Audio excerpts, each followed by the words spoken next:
Hey guys, welcome to my channel Aditi and Jabli. Let's go.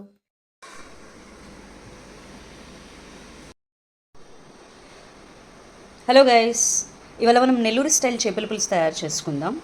So first అయితే నేను కొరమీన్ తీసుకున్నాను 1.5 KG. I mean 1.5 KG అంటే one ఒక టింబావ్.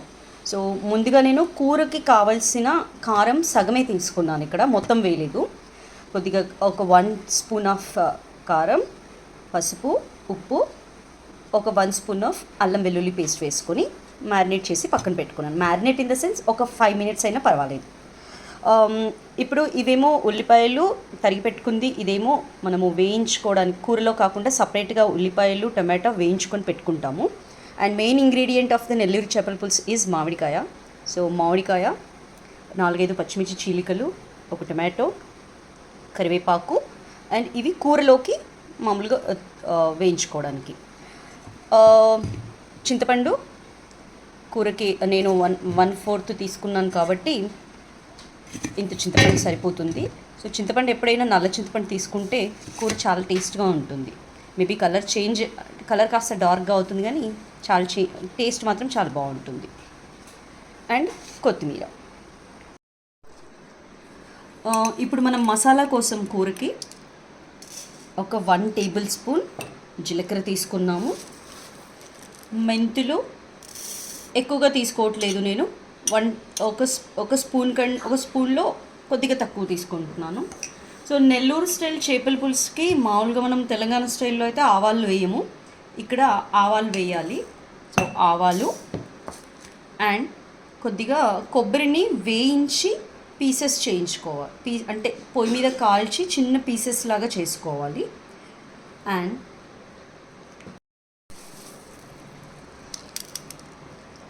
1 tablespoon ధనియా.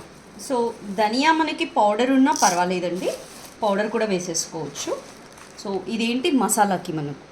So masala వచ్చేసి ఇది స్టవ్ మీద ఇలా కాల్చి కూడా సన్నగా పీసెస్ చేసుకోవచ్చు. ఒక టేబుల్ స్పూన్ కంటే కొద్దిగా తక్కువగా మెంతులు తీసుకున్నాను. 1/2 టేబుల్ స్పూన్ ఆవాలు, 1 టేబుల్ స్పూన్ జీలకర్ర, 1.5 టేబుల్ స్పూన్ ధనియాలు. సో ఇది మనకి మసాలాకి. గరం మసాలా చిన్నపాటి చెక్క తీసుకున్నాను, 4 లవంగాలు, 4 ఇలాచీలు, ఒక 4-5 పెప్పర్ తీసుకున్నాను, కొద్దిగా సాజీరా. ఇది గరం మసాలాకి. సో ఇవి ఫస్ట్ మనం లైట్గా మీడియం ఫ్లేమ్లో వేయించుకోవాలండి. ఇది కూడా మనము పొయ్యి మీద కాల్చుకొని చిన్న చిన్న ముక్కలుగా తరుక్కుందాం. సో ఈ మసాలాలన్నింటినీ లైట్గా మీడియం ఫ్లేమ్లో దూరగా వేయించుకుందాం, మరి బ్లాక్ చేయకండి, లైట్గా వేయించుకుందాం.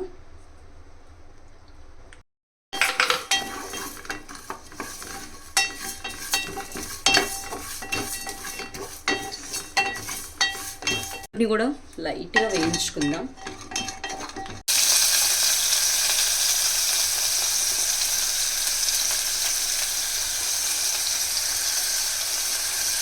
మామూలుగా అయితే ఇవి వేయించుకోకుండా అలా స్టవ్ మీద మనం ఈ ఉల్లిపాయని కాల్చుకోవచ్చు కూడా, కాల్చుకొని గ్రైండ్ చేసుకోవడానికి కూడా బాగుంటుంది. ఇంతకుముందు మనం ఉల్లిపాయని టమాటాని మనము లైట్గా ఆయిల్లో వేయించుకున్నాం కదా, దాన్ని గ్రైండ్ చేసేద్దాం.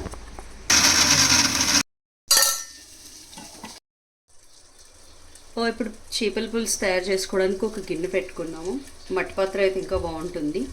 చేపల పులుసుకి ఆయిల్ కాస్త ఎక్కువగా ఉంటేనే బాగుంటుంది. నేను ఒక 4 జీలకర్ర, ఆవాలు, 2 ఎండుమిర్చి,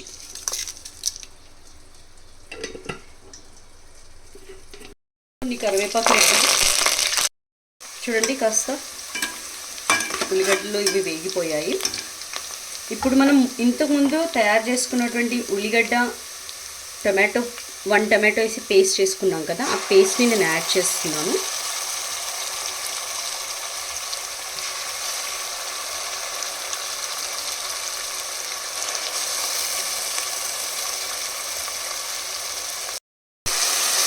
ఇది ఆయిల్లో బాగా మగ్గాలండి మంచిగా. ఆయిల్లో ఇలా మగ్గి మీడియం ఫ్లేమ్లో పెట్టుకోండి.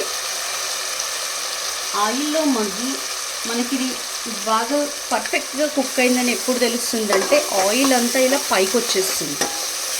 అప్పుడు ఇది మనకి పర్ఫెక్ట్గా కుక్ అయినట్టుగా తెలుస్తుంది. సో దీన్ని ఇలా కాసేపు వదిలేద్దాం, బాగా ఆయిల్లో వేగనివ్వండి. ఇది పర్ఫెక్ట్గా మిక్స్ అయిందండి. నేను ఇప్పుడు కొన్ని నెల్లూరు స్టైల్ కాబట్టి మామిడి ముక్కలు వేసుకుంటున్నాను. బాగా ఇది వేగిందండి. ఇప్పుడు మనము చింతపండు పులుసు ఇంతకుముందు నానబెట్టి పెట్టుకున్నాం కదా, ఆ పులుసుని యాడ్ చేసుకుందాం. పులుసు బాగా మరిగి, నేను మీకు ఇంతకుముందే చెప్పాను నేను నల్ల చింతపండు తీసుకున్నాను, అందుకే కలర్ ఇలా ఉంటుంది, డోంట్ వరీ.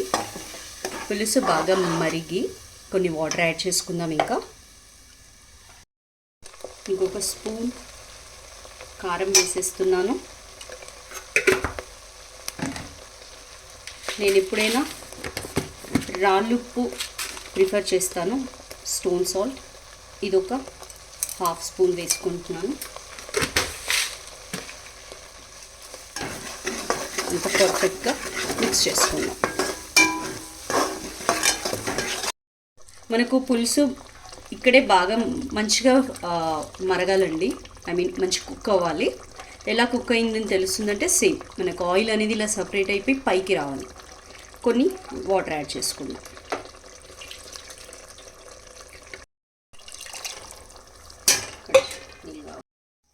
చూడండి పులుసు మరుగుతుంది. ఇప్పుడు మనము ముందుగా మ్యారినేట్ చేసుకున్నటువంటి కొర్మీను పీసెస్ వేసుకుందాం.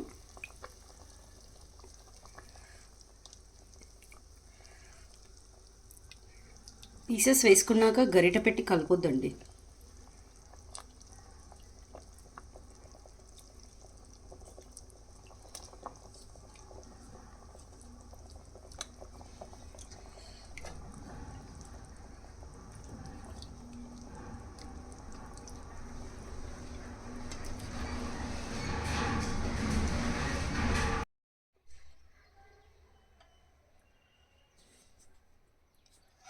చూడండి ఇలా నూనె పైకి తేలింది. సో ప్రాపర్గా కుక్ అయినట్టు. నేను 10 minutes పెట్టానండి, అంతకుమించి ఎక్కువ పెట్టలేదు. అది కూడా మీడియం ఫ్లేమ్లో పెట్టాను, కొత్తిమీర గార్నిష్ చేసుకొని. సో ఇది వండిన వెంటనే తినడం కంటే ఒక 1 hour ఆగాక తింటే చాలా చాలా రుచిగా ఉంటుంది. ఓకే, ఐ థింక్ మీరు ఎంజాయ్ చేశారనుకుంటాను ఈ వీడియో. సో మరిన్ని వీడియో కోసం ప్లీజ్ సబ్స్క్రైబ్.